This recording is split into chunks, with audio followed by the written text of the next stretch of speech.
Come on, wake up. Daydreaming again, were you? Just like your mother. Mind always wandering. Well, let it wander off to find your sister, will you? She's out playing. Yeah, my mind's wandering down the path of nostalgia. Something about the just intro soundtrack, it hits. It absolutely hits. I love it. Now, the main reason I've been playing this game recently is because they finally announced the new Fable. We got a season, 2026. So I popped over to the little Steam page action, found Fable on sale, only for $11.54. Not a bad deal for a classic game like this. You know, life be lifing, so I value certain games to be, at that ratio of under $2 an hour of fun, and this game nails it. $1.20. I probably played this game roughly for around 10 hours, I would say. Did not do the DLC, and not most of the side quests. So I put this as a fat yes, that it is worth your money to enjoy this game leading up to the new Fable.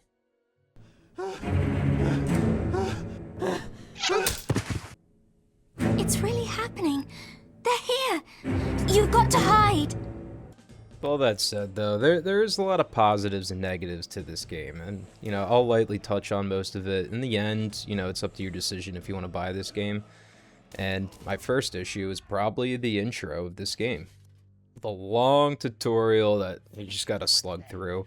I didn't feel like the intro tutorial of this game really ended until you got the Twin Blades, and that's where the story picked up in some sense, but overall, it took a while to get here. I feel like a couple hours in the back of my mind that were just aimlessly trying to get to this point of the game. Witchwood's probably got to be my favorite part of this game. I think the fights here are great between, I'm not going to spoil too much, because this is my favorite part of the game, and I highly recommend you playing it. But, you get an intro to a demon door that's easily done, and I think everyone should try this. Spell whatever you like. Maybe something will happen. And also in Witchwood, I found my endgame weapon. Now, I couldn't pull it out here. It's kind of like a Sword of Arthur type deal going on with this thing. So, in my idea, I looked up no spoilers. Remember from my childhood that probably I'm going to have to level up strength here. So in order to pull this bad boy out, I went over to the arena. And this is where I think it's a good idea of what the art style of this game's like and how, the characters work and how they walk and how they communicate. I absolutely adore it. I think it's a fundamental aspect of this game that makes it so enjoyable is the world that you're in, the people that are around it, and just the general vibe that everyone's giving off. So upon completion of the arena, I finally meet my bae, Lady Grey, who, obviously, you got thunder behind her. I'm wearing half the armor. It's a match made in heaven. And that's another aspect of this game. There's different love partners you can have. There's different demon doors that affect your relationships that happen in the real world. Or I guess the video game world. But that's an issue for another day, because I went right back to get my sword. And with leveling up strength to 7, which in my opinion, I don't know if that's the correct way, but that's how I did it. I was able to get my endgame weapon. So after the arena at this point in the game, you should be pretty much leveled up, based on what stats that you feel are applicable to your builds. For me, I went a hero build, mainly melee, and then I started applying more points to the spells. And this is what I found interesting. Certain spells are locked behind if you're good or bad. Now, me being a hero good build, just because I've always played bad characters in every single game, I wasn't able to level up my Berserk all the way, and only certain spells I could actually get up to their max level. While this mechanic is not very unique, there's other games that do this, for instance, Knights of the Old Republic, I do find that it makes you kind of stick with your builds. The quest lines that you can choose from the guild also dictate if you're going to be good or bad. So it's wise to read, the quests and see which ones that you want to lean to. Do you want to kill the traitors? Do you want to save the traitors? Now, if this is your first time playing the game, choose whatever you feel comfortable with. But if you've already played this game and you're looking to actually kind of go back into it before the new Fable comes out, go evil. Dead serious. The spells are way more fun, the way your character changes in relation to how evil you are. Also, even just the people in the world revolving around you, they fear you. I think it's way more interactive than going a hero good build. Most of the bad that I found in this game is really just comes up to time. I think a lot of things are outdated in this game, and it's not really against it, because the game also did come out almost 22 years ago at this time. So one of the biggest things was this quest line. This is a perfect example of type of quest that you may get in this game, where the AI just does not work. You have to stand there 5 feet from them. It is so frustrating and so annoying.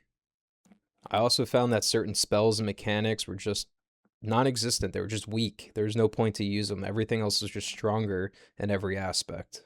Also, this is the type of game that after a certain point, you know, the world reverts or resets and it has a different palette tone, I want to say, just because things have changed. The big bad is doing something to the world. So it kind of felt redundant running through the same areas all over again. And at that point, I was pretty much just beelining it to the end. Now, the main villain of the game, Jack. His drip is sick in this game.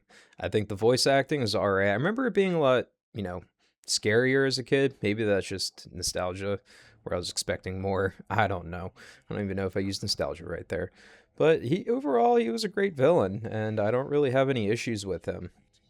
So going back to those reused assets, this is literally the same path that I took earlier in the video.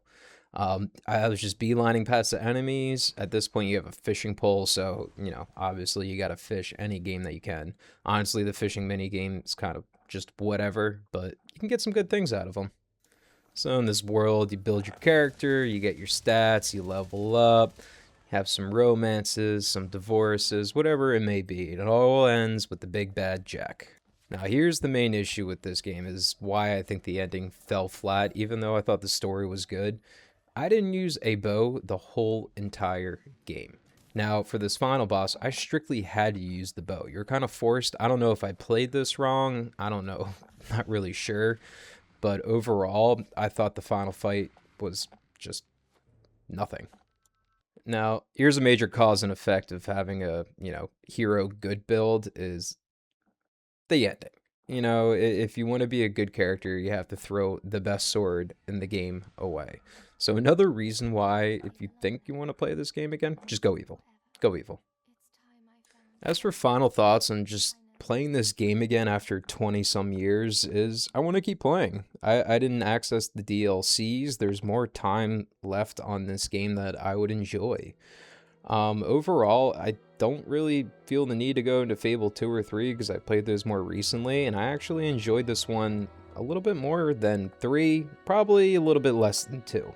So if you're on the fence about buying this game and, you know, you see the new Fable trailers and the hype building up, you know, for 12 bucks, I would say it's a good purchase. I think the game is enjoyable. I think the world is great. I think the characters are great. And I think the humor lands. And with that, Chicken Chaser, I leave you.